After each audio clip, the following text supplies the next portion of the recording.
முற்றுகைக்கு ஆயத்தம்.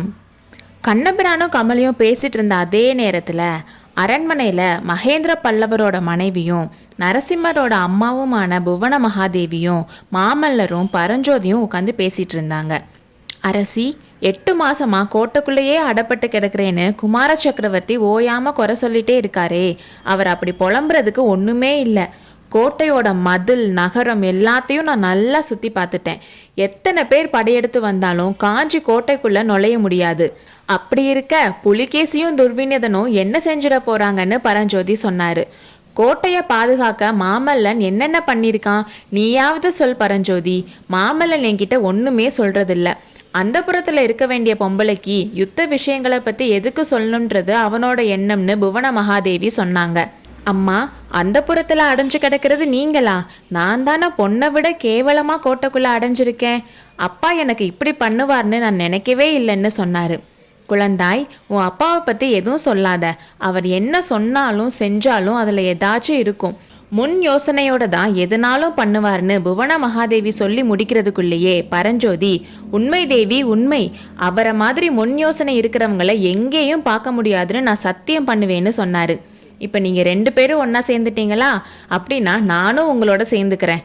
அப்பா முன் யோசனையோட தான் எல்லாம் பண்ணுவார், அதில் சந்தேகமே இல்லை. ஆனால் அவரோட அப்பா சிம்ம விஷ்ணு மகாராஜா இன்னும் அதிகமான முன் யோசனை பண்ணுறவர். அதனால தான் துர்விநீதனோட அப்பாவுக்கு அவரே நேரில் போய் பட்டம் கட்டி வச்சாரு. அதுக்கு இந்த துர்விநீதன் எப்படி நன்றியோடு இருக்கான்னு பாருங்க. சிங்கமும் சண்டை போட்டுட்டு இருக்கும்போது நடுவில் நரி நுழையிற மாதிரி புலிகேசி படையெடுத்து வரப்போ இவன் வரான். இதெல்லாம் தெரிஞ்சும் நான் இந்த கோட்டைக்குள்ளே அடைஞ்சு கிடக்க வேண்டியதா இருக்கு. நீங்கள் சக்கரவர்த்தியோட முன் யோசனை பற்றி பேசுகிறப்போ எனக்கு உடம்பெல்லாம் பத்தி எரியுதுன்னு கோவமா சொன்னார்.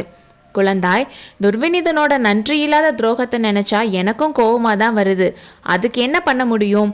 எல்லாத்துக்கும் ஒரு நேரம் வரணும்ல. தேவி, துர்விநீதனுக்கு சரியான தண்டனை கொடுக்க சக்கரவர்த்தி இந்நேரம் திட்டம் போட்டிருப்பாரு, அதில் சந்தேகமே இல்லைன்னு பரஞ்சோதி சொன்னார்.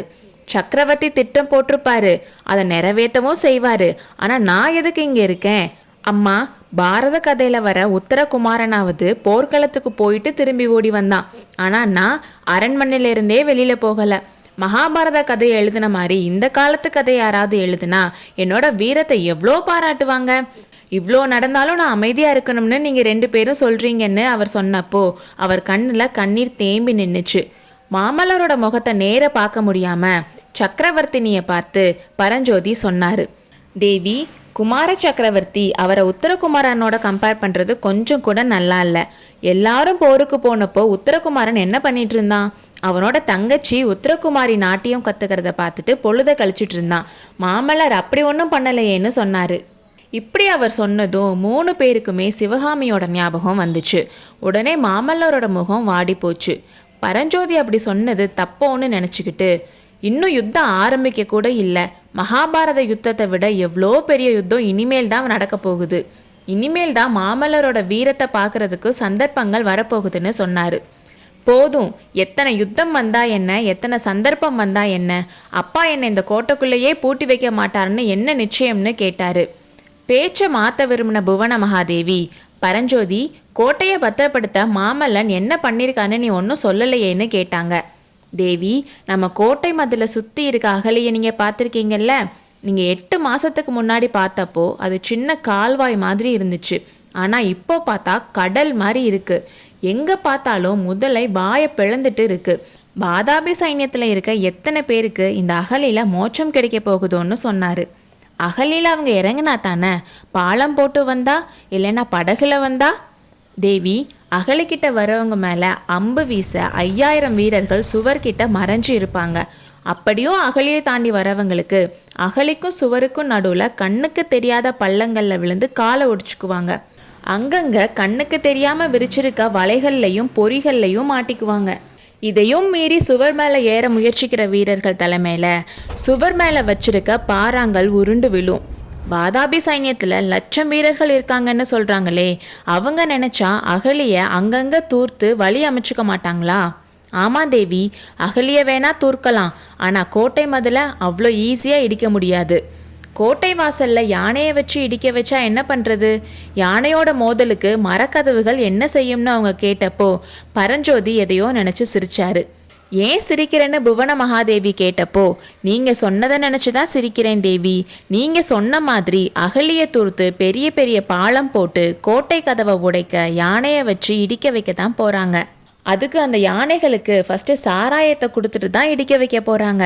ஆனால் பாவம் அந்த யானைகள், நம்ம வீரர்கள் வீசுகிற வேல் யானைகள் மேலே விழுந்ததும் சாராயம் குடித்த யானைகள் பிளிறிட்டு திரும்பி ஓடி வாதாபி வீரர்களை துவம்சம் பண்ண போகிற காட்சியை நினச்சி பார்த்தா எனக்கு சிரிப்பு தான் வருது.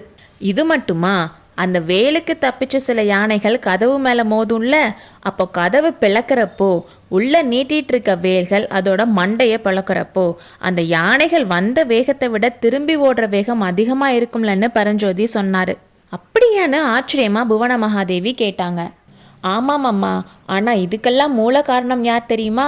நம்ம தளபதி பரஞ்சோதி தான். இவர் முதலாக காஞ்சிக்கு வந்தப்போ மதையான மேலே வேல் எறிஞ்சதும் அது திரும்பி ஓடிச்சுல்ல, அதுக்கு அடுத்த நாளே காஞ்சியில் இருக்க எல்லா கொள்ளர்களும் வேல் செய்ய ஆரம்பிச்சிட்டாங்க.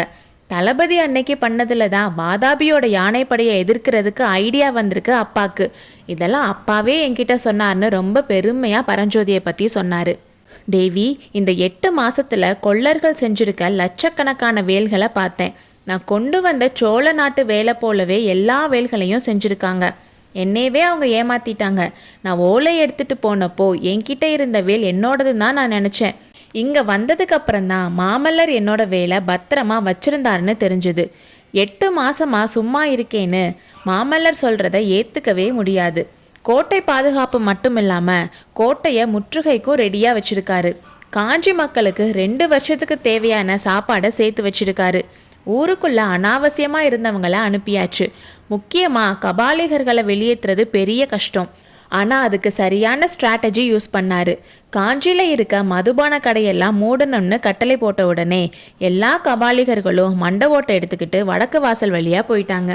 இப்படி பரஞ்சோதி சொல்லிட்டு இருக்கும்போதே வேலைக்கார பொண்ணுறுத்தி வந்து புவன மகாதேவி கிட்ட ஏதோ சொன்னான். அதை கேட்டு மாமல்லா, அப்பா கிட்ட இருந்து செய்தியோட சத்ருகனன் வந்திருக்கானாம்னு சொன்னாங்க. மாமல்லர் எந்திரிச்சு போக போனப்போ, குழந்தாய், சத்ருகனன் இங்கே வரட்டும், செய்தி என்னன்னு நானும் தெரிந்து கொள்கிறேன் என்றாள் அன்னை. அடுத்த அத்தியாயத்தில் சந்திப்போம்.